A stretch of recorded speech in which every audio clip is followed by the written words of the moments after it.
ಪ್ರೀತಿಯಿಂದ ಪ್ರತಿಭಾ ಪುರಸ್ಕಾರ ಕಾರ್ಯಕ್ರಮವನ್ನ ನಡೆಸ್ಕೊಂಡು ಬರ್ತಾ ಇದ್ವಿ. ಆದ್ರೆ ಅವರ ನಿಧನದ ನಂತರ ನಮ್ಮ ಮಾತೃಶ್ರೀಯವರು ಸ್ವರೂಪರಾದಂತಹ ಸುಮಲತಾ ಅಂಬರೀಶ್ ಅವರು ರಾಜ್ಯದ ಮಟ್ಟದಲ್ಲಿ ಒಂದು ಡಾಕ್ಟರ್ ಅಂಬರೀಶ್ ಫೌಂಡೇಶನ್ ಅನ್ನು ಪ್ರಾರಂಭಿಸಿ ಅದರಲ್ಲೂ ಮಂಡ್ಯ ಜಿಲ್ಲೆಯಲ್ಲೇ ಪ್ರತಿ ನವೆಂಬರ್ 24 ಅಂಬರೀಶ್ ಅವರ ಪುಣ್ಯ ಸ್ಮರಣೆ ಆಗ್ಬೋದು, ಅಂಬರೀಶ್ ಅವರ ಜನ್ಮದಿನವಾದ ಈ ದಿನವಾಗ್ಬೋದು, ಪ್ರತಿ ವರ್ಷದಂತೆ ಈ ವರ್ಷವೂ ಕೂಡ ಸಾಧಕರಿಗೆ, ಅದರಲ್ಲೂ ನಮ್ಮ ಜಿಲ್ಲೆಯ ಸಾಧಕರನ್ನ ಗುರುತಿಸಿ ರಾಜ್ಯ ಮಟ್ಟದ ಅಂಬರೀಶ್ ಸೇವಾ ಪ್ರಶಸ್ತಿಯನ್ನ ಅವರ ಪ್ರತಿಷ್ಠಾನದ ವತಿಯಿಂದ, ಅವರ ಫೌಂಡೇಶನ್ ವತಿಯಿಂದ ಸುಮಲತಾ ಅಂಬರೀಶ್ ಅವರ ಅದಕ್ಕೆ ಸಂಸ್ಥಾಪಕ ಟ್ರಸ್ಟಿ ಕೂಡ ಆಗಿ ಫೌಂಡೇಶನ್ ನಡೆಸ್ಕೊಂಡು ಹೋಗ್ತಾ ಇದ್ದಾರೆ. ಅವರ ವತಿಯಿಂದ ಇವತ್ತು ನಾವು 3 ಮಹಾನ್ ಭಾವರನ್ನ ಆಯ್ಕೆ ಮಾಡಿದೀವಿ. ಬಹಳಷ್ಟು ಖುಷಿ ಆಗುತ್ತೆ. ನಮ್ಮ ಪ್ರೊಫೆಸರ್ ಜಯಪ್ರಕಾಶ್ ಗೌಡ್ರಿಗೆ ಇವತ್ತು ಅಂಬರೀಶ್ ಸೇವಾ ಪ್ರಶಸ್ತಿಯನ್ನ ಪ್ರದಾನ ಮಾಡ್ತಾ ಇದ್ದೇವೆ. ಜಯಪ್ರಕಾಶ್ ಗೌಡರು ಎಲ್ರಿಗೂ ಚಿರಪರಿಚಿತರು, ಮಂಡ್ಯದಿಂದ ಕರ್ನಾಟಕದ ಉದ್ದಗಲಕ್ಕೂ ಚಿರಪರಿಚಿತರು. ಕಾರಣ ಅವರಿಗೆ ಇಲ್ಲಿಯ ವಿದ್ಯಾರ್ಥಿ ದೊಡ್ಡ ಪಡೆಯ ಶಿಷ್ಯ ಪಡೆಯ ಇದ್ರೂ ಕೂಡ ರಾಜ್ಯಾದ್ಯಂತ ಅವರು ನಡೆಸಿರ್ತಕ್ಕಂಥ ಸಾಹಿತ್ಯ ಪರ ಚಟುವಟಿಕೆಗಳು, ಕನ್ನಡ ಪರ ಚಟುವಟಿಕೆಗಳು ಮತ್ತು ಸಂಸ್ಕೃತಿಯ ಬಗ್ಗೆ ಅವರು ಹಾಕಿರುವಂತಹ ದಿಟ್ಟ ಹೆಜ್ಜೆ ಇದೆಯಲ್ಲ, ಕನ್ನಡ ನಾಡು ನುಡಿ ಸಂಸ್ಕೃತಿಯ ಬಗ್ಗೆ ಅವ್ರಿಗಿರ್ತಕ್ಕಂಥ ಪ್ರೀತಿ, ವಿಶ್ವಾಸ, ಕಳವಳದಿಂದಾಗಿ ಇಡೀ ರಾಜ್ಯದಿಂದ ಅವರದೇ ಆದಂತಹ ಅಭಿಮಾನಿಗಳನ್ನ ಹೊಂದಿದ್ದಾರೆ. ನಮ್ಮ ನಾಯಕರಾದಂತಹ ಅಂಬರೀಶ್ ಅಣ್ಣನವರು ತುಂಬಾ ಅತ್ಯಂತ ಹಲವಾರು ದಿಟ್ಟ ಶಕ್ತಿಯನ್ನು ಇಟ್ಕೊಂಡಿದ್ರು, ಬಹಳಷ್ಟು ಶಕ್ತಿಗಳು ಇಟ್ಕೊಂಡಿದ್ರು.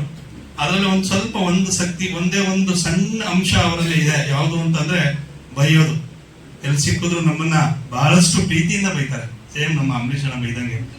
ಹಾಗೆ ಅಂಬರೀಶ್ ಅವರು ಬೈದಾಗ ಎಷ್ಟು ಜನ ಪ್ರೀತಿಯಿಂದ ಬೈಸ್ಕೊತಿದ್ರು, ಈಗ ಸ್ವಲ್ಪ ಜನ ನಾವು ಅವ್ರ ಹತ್ರ ಬೈಸ್ಕೊತೀವಿ. ಯಾಕಂದ್ರೆ ತಪ್ಪು ಮಾಡಿದಾಗ ಬೈದು ನೇರವಾಗಿ ಹೇಳುವಂತ ವ್ಯಕ್ತಿ ಮಂಡ್ಯದಲ್ಲಿದ್ದಾರೆ ಅಂದ್ರೆ ಅದು ಯಾರೇ ಆಗಿರ್ಬೋದು, ಎಲ್ಲರಿಗೂ ಕೂಡ ತಿದ್ದುವಂತ ಶಕ್ತಿಯನ್ನ ಪಡ್ಕೊಂಡು ಇವತ್ತು ಮಂಡ್ಯದಲ್ಲಿ ಒಂದು ಕನ್ನಡಕ್ಕೆ ಒಂದು ಶಕ್ತಿಯಾಗಿ, ಕನ್ನಡ ಸಂಸ್ಕೃತಿಗೆ ಒಂದು ರಾಯಭಾರಿಯಾಗಿರ್ತಕ್ಕಂಥ ಜಯಪ್ರಕಾಶ್ ಅವರನ್ನ ಅಂಬರೀಶ್ ಸೇವಾ ಪ್ರಶಸ್ತಿಗೆ ಆಯ್ಕೆ ಮಾಡಿದ್ದೇವೆ.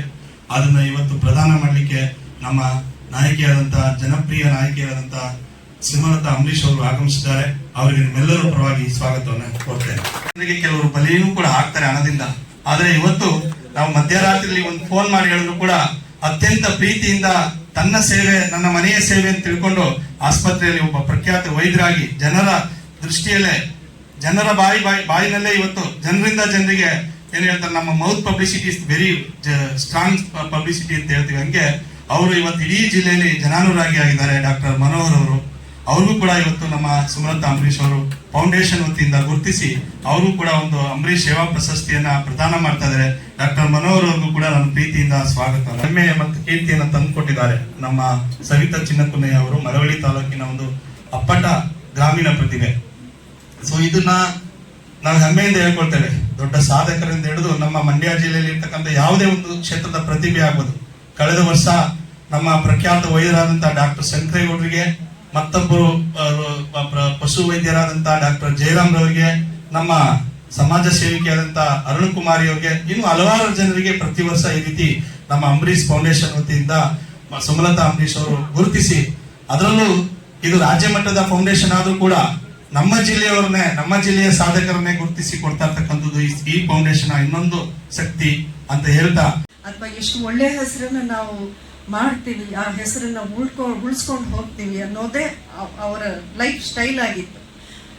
ಅದನ್ನ ಅಲ್ಲಿಗೆ ಮುಗಿಬಾರದು, ಅದನ್ನ ನಾವು ಮುಂದುವರ್ಸ್ಕೊಂಡು ಹೋಗ್ಬೇಕು ಅನ್ನೋ ಒಂದೇ ಒಂದು ಉದ್ದೇಶ ಇಟ್ಕೊಂಡು, ನಮ್ಮಲ್ಲಿ ಅದಕ್ಕೆ ಅಗತ್ಯವಾದಂಥ ಯಾವುದೇ ಥರದ ರಿಸೋರ್ಸಸ್ ಇರಲಿಲ್ಲ, ಯಾವುದೇ ಒಂದು ಅನುಭವನೂ ಇಲ್ಲ. ಈ ಫೌಂಡೇಶನ್ ಯಾವ ರೀತಿ ಮಾಡಬೇಕು, ಅದರಿಂದ ಯಾರ್ಯಾರಿಗೆ ನಾವು ಸಹಾಯ ಮಾಡಬೇಕು, ಯಾವ ರೀತಿ ನಾವು ಈ ಫೌಂಡೇಶನ್ಗೆ ಫಂಡ್ಸ್ನ ಎಲ್ಲಿಂದ ತರೋದು, ಯಾವ ರೀತಿ ನಾವು ಇದೆಲ್ಲ ಮಾಡೋಕ್ಕೆ ನಮ್ಮ ಹತ್ರ ಯಾವ ಅನುಭವನೂ ಇರಲಿಲ್ಲ. ಏನೋ ಅದು ಸಣ್ಣ ಸಣ್ಣ ಹೆಜ್ಜೆಗಳನ್ನ ಇನ್ನೂ ಹಾಕ್ಕೊಂಡು ಹೋಗ್ತಾ ಇದ್ವಿ. ಇನ್ನೂ ಮುಂದೆ ಹೋಗ್ತಾ ಹೋಗ್ತಾ ನನ್ನ ಆಸೆ ಏನು ಅಂದರೆ ಇನ್ನೂ ಅದನ್ನು ವಿಸ್ತಾರವಾಗಿ ಮಾಡಬೇಕು. ಈಗ ಮಂಡ್ಯಕ್ಕೆ ಸೀಮಿತವಾಗಿ ನಾವು ಫಸ್ಟ್, ಯಾಕಂದರೆ ಮಂಡ್ಯ ಅಂದರೆ ಅಂಬರೀಷ್ ಅವರ ಹೃದಯ ಅದು.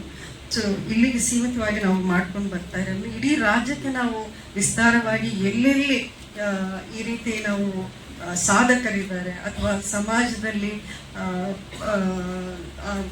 ಬಡ ಬಡ ಬಡವರು ಅಥವಾ ಬಡ ಸ್ಟೂಡೆಂಟ್ಸ್ ಇರ್ತಾರೆ, ಮಹಿಳೆಯರು ಇರ್ತಾರೆ, ಇವ್ರಿಗೆ ಯಾವ ರೀತಿ ನಾವು ಸಹಾಯ ಮಾಡ್ಬೋದು, ಅಥವಾ ಪರಿಸರಕ್ಕೆ ಸಂಬಂಧಪಟ್ಟಿದ್ದ ವಿಷಯ ಇರ್ಬೋದು, ಅಥವಾ ಒಂದು ಸ್ಪೋರ್ಟ್ಸ್ ಅಂದರೆ ಅಂಬರೀಷ್ ಅವ್ರಿಗೆ ಪ್ರಾಣ. ಈಗಾಗಲೇ ಹೇಳಿದ್ರಲ್ಲ, ಈ ಕ್ರಿಕೆಟ್ ಅಲ್ಲ, ಈ ಸ್ಟೇಡಿಯಂನ ಇದನ್ನ ಮಾಡೋಕೆ ಅಂಬರೀಷ್ ಅವರ ಪಾತ್ರ ಎಷ್ಟಿತ್ತು ಅಂತ. ಯಾಕೆಂದ್ರೆ ಅವ್ರಿಗೆ ತುಂಬಾ ಆಸೆ ಇತ್ತು. ಮಂಡ್ಯದಲ್ಲಿ ಬಂದಿರೋದೇ ಎಲ್ಲ ಟಾಪ್ ಮಾರ್ಕ್ಸ್ ಹುಡುಗಿರಿಗೆ ಮಾತ್ರ, ಒಬ್ಬ ಹುಡುಗರಿಗೆ ಮಾತ್ರ ಬಂತು.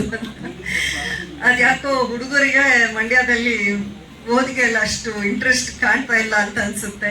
ದಯವಿಟ್ಟು ಹುಡುಗರು ಸ್ವಲ್ಪ ಇಂಟ್ರೆಸ್ಟ್ ತಗೊಂಡು ಹುಡುಗಿಯರಿಗೆ ಸ್ವಲ್ಪ ಕಾಂಪಿಟೇಷನ್ ಕೊಡಿ. ಯಾಕೆ ಹಿಂದೆ ಈ ತರ ಆಗಿದ್ದೀರಾ? ನೀವು ಚೆನ್ನಾಗಿ ಓದಬೇಕು. ಮಂಡ್ಯ ಅಂದ್ರೆ ಏನು ಹುಡುಗರು ಓದಬಾರ್ದು ಅಂತ ಏನಿಲ್ಲ, ಎಲ್ಲ ಚೆನ್ನಾಗಿ ಓದಿ, ಎಲ್ಲ ಚೆನ್ನಾಗಿ ಒಳ್ಳೆ ಫ್ಯೂಚರ್ನ ನೀವು ಒಂದು ಕಟ್ಕೊಳ್ಳಿ, ಚೆನ್ನಾಗಿ ಬೆಳಿಬೇಕು. ನಮ್ಮ ಮಂಡ್ಯ ಅಂದ್ರೆ ಯಾವತ್ತೂ ಒಂದು ಸೌಂಡ್ ಇದ್ದೇ ಇರುತ್ತಲ್ವಾ, ಎಲ್ಲೋದ್ರೂ ಮಂಡ್ಯ ಅಂದ್ರೇನೆ ಅದರ ಒಂದು ವಿಶೇಷತೆ ಇದೆ. ಅದನ್ನ ನಾವು ಯಾವತ್ತೂ ಕಟ್ಟೋಣ. ಮಂಡ್ಯ ಅಂದ್ರೆ ನಾವು ಹೆಮ್ಮೆಯಿಂದ ಇರೋಣ. ನಿಮ್ಮೆಲ್ಲರ ಒಂದು ಈ ಪ್ರೋತ್ಸಾಹ, ಈ ಒಂದು ಪ್ರೀತಿ, ವಿಶ್ವಾಸ, ಅಭಿಮಾನ ಎಂದೆಂದಿಗೂ ಹೀಗೆ ಇರಲಿ ಅಂತ ಕೇಳ್ಕೊಂಡು ನಾನು ಮಾತು ಮುಗಿಸ್ತೀನಿ. ಜೈ ಹಿಂದ್, ಜೈ ಕರ್ನಾಟಕ.